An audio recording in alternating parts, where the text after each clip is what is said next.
Ngayong gabi sa Giorno.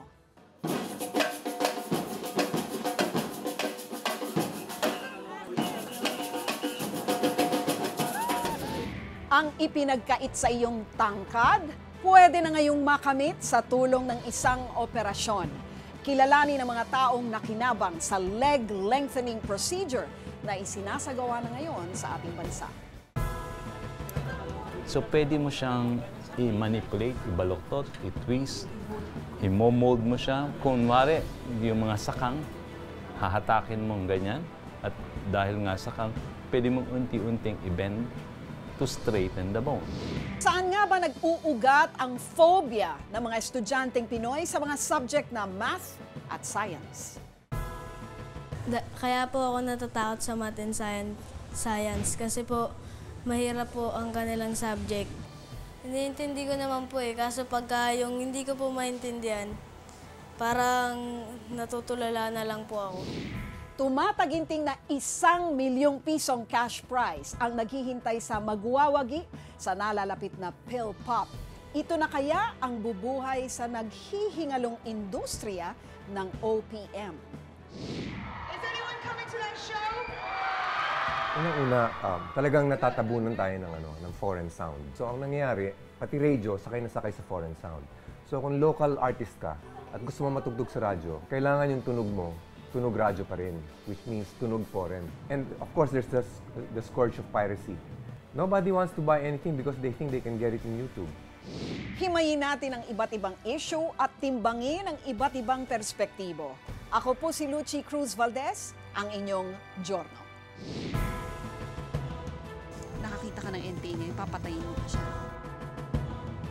2 known Mangyan leaders were lost. Ano ang estado ng laban ng pamahalaan sa mga pirata? Susunod na mitsa ng gyera, tubig.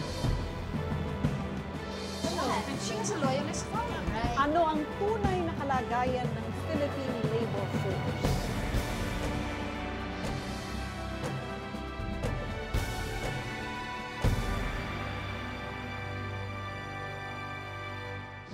Isang makabagong medical procedure ang maaari nang gawin ngayon sa ating bansa para sa mga Pilipinong nais tumangkad. Sa ilalim ng operasyong ito, nilalagyan ng bakal ang 2 binti para humaba ang mga ito. Ating tunghayan ang mga eksena sa isang aktwal na leg lengthening procedure.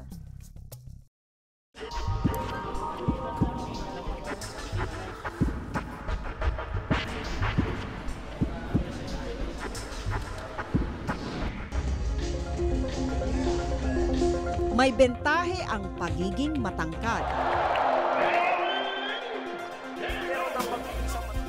Lalo na sa mga propesyon ng pagiging modelo,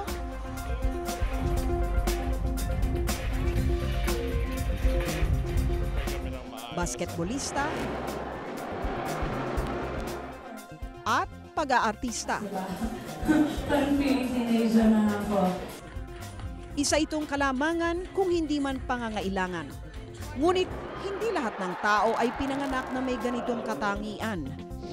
Sa mga bata pa, ang pag-inom ng gatas at ilang bitamina ay makakatulong sa pagpapatangkad. Sa mga may edad na pero gusto pa rin tumangkad o magpahaba ng buto, may solusyon na ang medisina. Ito ang operasyon na kung tawagin ay Ilizarov Method. Unang ginamit ang operasyong ito sa pagsasaayos ng buto ng mga nadisgrasya. Sa kalaunan, ginamit na rin ito para magsaayos ng may mga inborn deformity sa buto at nitong huli sa pagpapatangkad.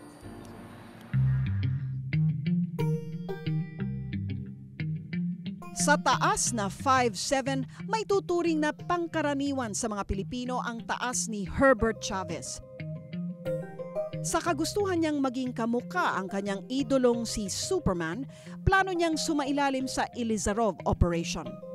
So nag-start na ako na magpagawa muna ng ilong, tapos sinunod ko yung baba, tapos yung labi, tapos binalikan ko yung ilong kasi tinrim siya sa gilid. So, hanggang sa dire-diretso na, ito yung procedure ng pagpaputi. Pero yung pagpapahheight kasi, yun yung interesting kasi hahaba ka talaga eh. Kasi 5'7" lang yung height ko, then Superman is 6'2" to 6'4" yung height niya. So, napakalaki ng idudugsong sa'yo na bakal. Pero ayon kay Dr. Juanito Javier, ang nagdala ng Ilizarov method dito sa bansa, hindi bakal ang inilalagay para tumangkad. Mismong buto ang pahahabain sa Ilizarov method. Yung mga balat, o kaya mga sa utak, o kaya heart, pagka nagkasugat, peklat yun. Pero ang bone, pagka nagkasugat, pumo-form din ang bone. Ang Rusong si Dr. Gavril Abramovich Ilizarov ang nakatuklas nito noong dekada 50. Natuklasan niya na kapag binali ang buto at unti-unting binatak, tumutubo pa rin ito ng 1 sentimetro o higit pa kada buwan. Mula sa pag-aayos ng mga buto ng mga nadisgrasya, natuklasan na pwedeng maging solusyon ang Ilizarov method sa mga taong ipinanganak na may kapansanan sa buto, tulad na lang ng mga may binting sakang at piki. Paliwanag ni Dr. Javier, sa panahong humahaba ang buto matapos baliin, malambot ito kaya pwedeng ayusin. So pwede mo siyang i-manipulate, ibaluktot, i-twist, i-mold mo siya. Kunwari, yung mga sakang, hahatakin mong ganyan. At dahil nga sakang, pwede mong unti-unting i-bend to straighten the bone. Ang binatang si Ram Roy Ruedas, hirap na hirap noon maglaro ng basketball dahil sakang ang isa niyang binti. Sumasakit po yung tuhod ko. Every time na napagod po ako, tas yung mga klase ko rin po, tinatanong, ba't ganyan ka maglakad? Parang gumaganon po, parang naglilimping. At saka pag umakit din po na hagdanan, parang may rayuma po, ang sakit po talaga sa tuhod. Si Dr. Daniel Dungca ang doktor ni Ram. Grade 5 lang siya nang magpa-opera. Inabot ng 6 na taon ang kanyang pagpapagaling. Pero hindi natatangi ang kaso ni Ram. Taon talaga ang binibilang bago maging 100% maayos ang buto. Dahil dito, kinakailangang ihanda muna ng pasyente ang sarili bago magdesisyong magpa-opera. Hindi lang yung operasyon, actually hindi siya natatapos pagkakabit ng bakal, no? Dahan-dahan na ina-adjust ng pasyente yung bakal hanggang makuha natin yung desired result natin. Matagal, masakit sa buto at masakit din sa bulsa ang pagpapagawa ng Ilizarov method. Nasa 20,000 piso ang halaga ng bakal na ikakabit at ang bawat operasyon nito umaabot sa 100,000 piso. Ang 16 anyos na si Camille Santiago ng San Pablo, Laguna, nakatatlong operasyon na at may susunod pang 3. Ipinanganak si Camille na may kondisyong dwarfism. Mahaba ang kanyang katawan pero ang kanyang mga braso at binti maiiksi.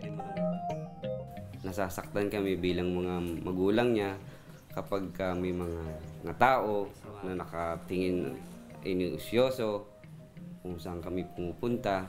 Inisip namin yon na parang gawin na natin para mabigyan natin ng si Camille na siya ay bumalik sa normal kung ano yung nawawala niyang height. Pero man basta yung anak ko lang, may paggamot ko ng ganyan, may ibalik ko lang sa normal na para siya makahalubilo sa ibang mga bata din. Grade 6 si Camille nang unang magpatingin kay Dr. Javier sa Maynila pero inabot pa ng 3 taon bago siya nagdesisyong magpa-opera. I explained, ito ang mangyayari, mapoproportionate ka. You're not going to be as tall as your mom, but yung proportional mo will be okay, etc. You really think about it. Yun, may reason naman siya. She wants, hindi naman siya maka-reach man lang nung kanyang suite sa bahay daw, etc. Marami siyang reasons sa ganun. Eventually, after 3 years, she came back. Ready na siya, psychologically prepared. 7 pulgada ang naidagdag sa taas ni Camille, pero bawat sentimetro nito may sakit na kaakibat. May walker po ako, tapos minsan po, pag nagpa-practice po akong maglakad, minsan po binibilang ko pa po kung ilan po yung nilalakad ko nung may bakal po ako. Ayon kay Dr. Javier, hindi na kailangang pahabain ng paa ng isang pasyenteng nagpahaba ng buto sa binti. Physical therapy ang kailangan para masanay ang katawan sa bagong height. Ang mga braso ni Camille ang susunod na pahahabain.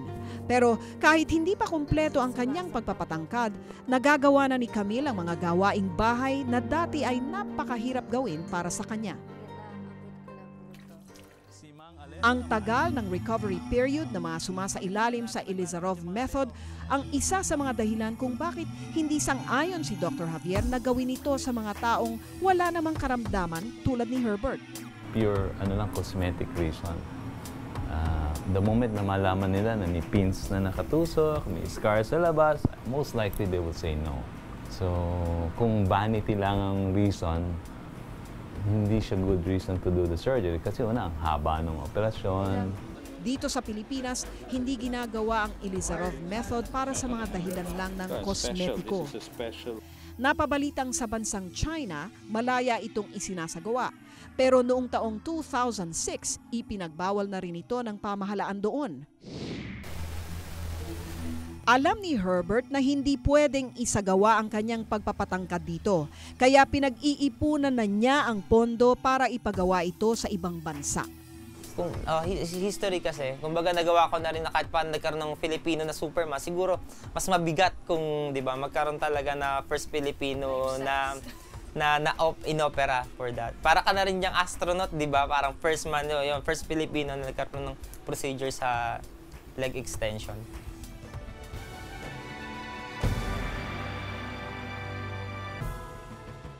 Kaya po ako natatakot sa math and science kasi po mahirap po ang kanilang subject. Iniintindi ko naman po kaso pagka yung hindi ko po maintindihan, parang natutulala na lang po ako. Alam nyo bang meron na lamang 100 scientist at engineer sa bawat 1,000,000 Pilipino? Ganito na lang kakonte ang mga batang nais mag-aral ng science at math. Ang itinuturong dahilan, ang phobia daw natin sa mga numero at sa agham. Saan nga ba nag-uugat ito?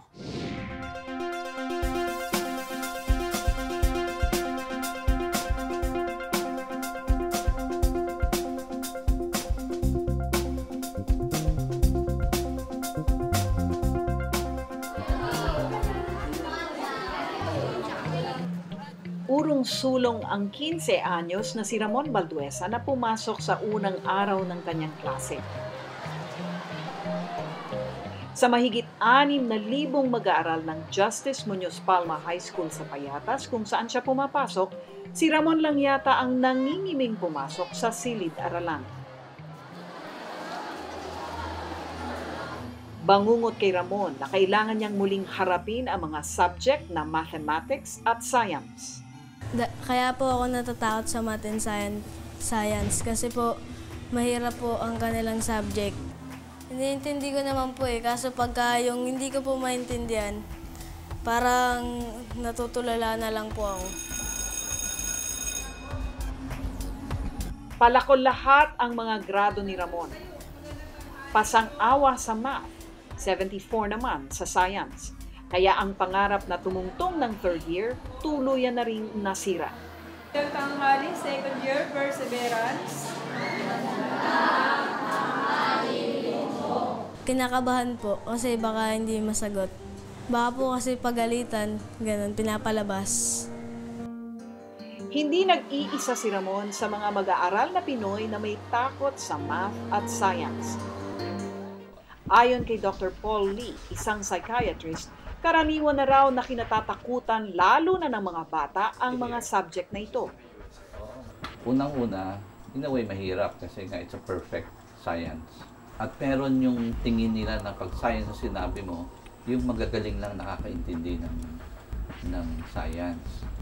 Ang takot ng mga Pinoy sa science at math ay nagbunga na ng negatibong resulta. Ayon sa Department of Science and Technology o DOST, mayroon lamang 165 scientists at engineers sa bawat 1,000,000 Pilipino sa kasalukuyan. lubhang mababa raw ito sa minimum requirement ng UNESCO na 380 scientists and engineers kada 1 milyong tao. Napag-iiwanan na rin daw tayo kung ikukumpara sa ibang bansa. Sa Global Competitiveness Report ng World Economic Forum noong 2010, nasa 112th place ang Pilipinas sa listahan ng 139 na bansa sa husay sa math at science. Higit na mababa sa ranking ng bansa noong 2009 kung saan nasa ika-74 na pwesto ang Pilipinas. Para naman kay Filma Bronner, direktor ng Science Education Institute ng DOST, may iba pang dahilan kung bakit mababa ang antas ng kaalaman sa math and science ng mga mag-aral. There would be what we call an interplay of these factors that would explain performance in science and math. Dito pa lang sa paaralan ni Ramon ay nananatiling malaking hamon sa pagtuturo ng math at science ang dami ng mga mag-aaral sa isang klase. Sa bilang na 60 hanggang 80 estudyante kada kwarto, malasardinas nang nagsisiksika na ang mga mag-aaral. Paniwala ng mga dalubhasa, ang paggamit ng sariling wika ang siya raw dahilan kung bakit mas angat ang kalidad ng edukasyon ng Japan at Singapore. Itinakda na ng DepEd na Filipino na ang gamitin ng paaralan ni Ramon sa pagturo ng math at science. Bahagi raw ito ng programang K+12. Mas madaling maintindihan ang konsepto kung sa mother tongue gamitin.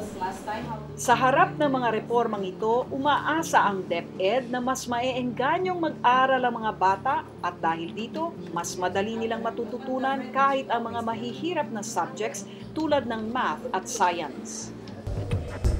Kung si Ramon ang tatanungin, walang dudang may phobia na siya sa mga palakol na inabot niya noong nakaraang taon.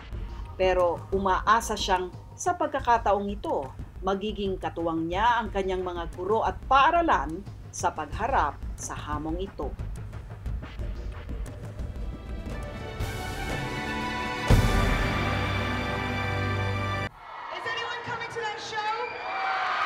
Unang-una, talagang natatabunan tayo ng foreign sound. So ang nangyayari, pati radio, sakay na sakay sa foreign sound. So kung local artist ka at gusto mo matugtog sa radyo, kailangan yung tunog mo, tunog radyo pa rin, which means tunog foreign. And of course, there's the scourge of piracy. Nobody wants to buy anything because they think they can get it in YouTube. Mahigit 3,000 Pinoy songwriters ang nakilahok sa nalalapit na Philippine Popular Music Festival o PhilPop. Patunay lamang ito na likas na malikhain ng mga Pinoy pagdating sa musika. Pero ano ang naging dahilan at nagmistulang tulog ang OPM nitong nakaraang 4 na taon?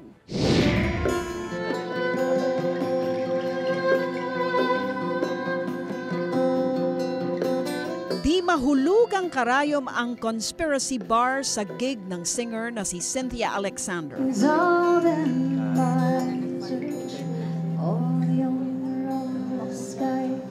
Pero isang malungkot na gabi ito para sa mga matagal nang sumusuporta at humahanga kay Cynthia.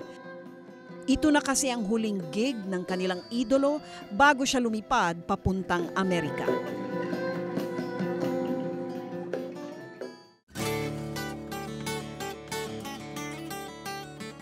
Matagal-tagal ko nang minumuni-muni yung lumipat doon. I spent 6 months there. Nobody noticed I was gone, it seemed.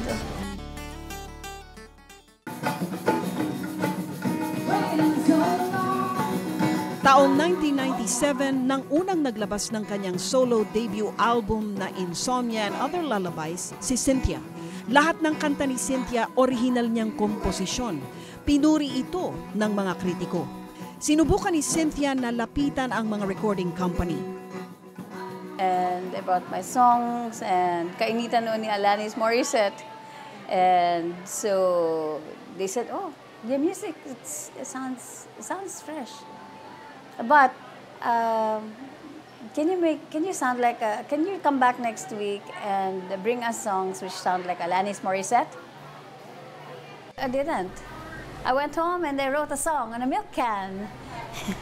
I was heartbroken. Is this the way it is? I suppose that opened my eyes.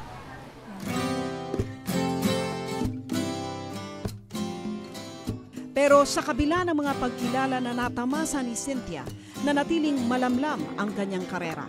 Yeah, because the tendency for a label to make money, of course, is they want to get an artist who sounds like somebody who is like sikat. Yeah, and if they can't stick you in a box, like or with a genre that they feel is marketable, of course, then you're out of the box. So you're not, di ka in.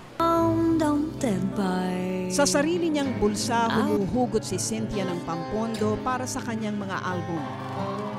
You think about artistry, is it just the production of work? Because we are people. We have to eat.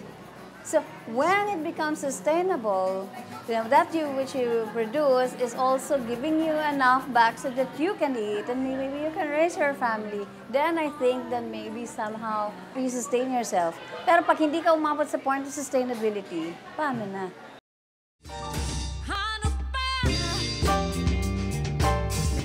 Gaya ni Cynthia, batid din ang grupong Up Dharma Down na mailapang swerte para sa mga katulad nila sa Pilipinas.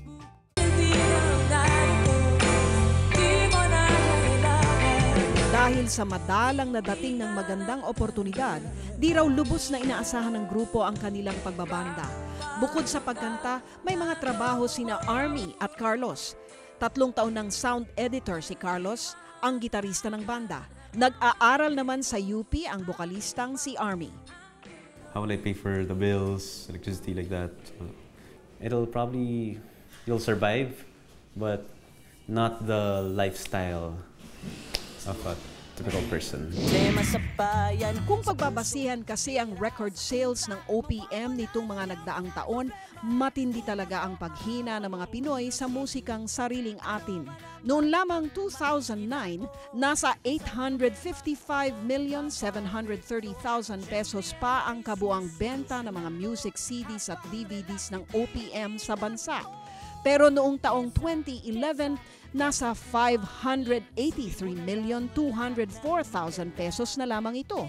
32% ang ibinaba sa loob lamang ng 2 taon. Si Jim Paredes, miyembro ng sikat na trio na Apo Hiking Society at isa sa mga pioneer ng OPM sa bansa, nababahala sa napakalaking pagbabagong ito. In the 70s, we were selling 120,000, 150,000 records, no? Physical records. People went to the store to buy it. Ngayon, maka 5,000 ka na. Gold na yun. Just writing a song about lupa na sagan at pinagpala. Ang mga kantang ito ay ilan lang sa higit 3,000 kantang isinulat ng mga Pilipinong kompositor para ilahok sa kauna-unahang Philippine Popular Music Festival na ipapalabas sa TV5 sa Hulyo 14. It will change my life completely. Kasi, syempre, connections and kumbaga parang ito na yung nakilala na ako sa industry na nakasama ako sa Philpop. Malaking pagbabago. Pero may ilang batikan na sa mga contest, gaya ni Trina Bellamide. I was writing a whole lot more in the 90s and siguro yung mga up to mga early 2000, but nag-dip din talaga because of, I guess, piracy and, you know, the recording business really suffered. So there were less albums being produced because they didn't want to take risks siguro. So nabawasan talaga yung trabaho, as in significantly. Sa hirap daw kasi ng buhay ng mga Pilipino, mas una nilang bibili ng pangunahing pangangailangan kaysa bumili ng CD. At kung may pera man daw ang ilan sa ating mga kababayan, mas pinipili nilang tangkilikin ang foreign acts gaya nila Lady Gaga at Katy Perry.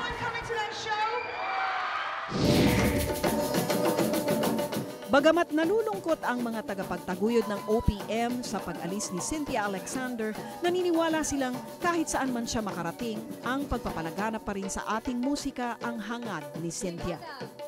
Naglaro na rin sa isip namin yan lahat eh. Sila Jim Paredes, ako, nag-migrate na rin kami, pero ako bumalik na ako. Kumbaga, tapos na yung dream na yon. Kasi ang feeling ko, that's why I was saying, Cynthia, go ahead and ang feeling ko sa kanya, sige, itry mo. Kasi hanapan natin ng paraan na pwede natin mapalaganap ang Filipino music. Ang mahalaga ngayon para kay Maestro Ryan ay magkaroon ng mga oportunidad dito mismo sa ating bansa ang mga musikerong pinipiling dito mamalagi. Kailangan meron mga institutions na magsusupport ng Philippine music. Hindi lang yan basta-basta parang putok sa buho eh. Kasi kailangan may mga calculated movements and support. Sa huli, ang musika naman daw kasi ay isang sining na hindi kumikilala ng teritoryo at panahon. That binds you as a people. Ikaw yun. Nakikita mo yung identity mo as a Filipino. Music does that. Art does that. Yan ang nagbabind sa atin bilang Pilipino.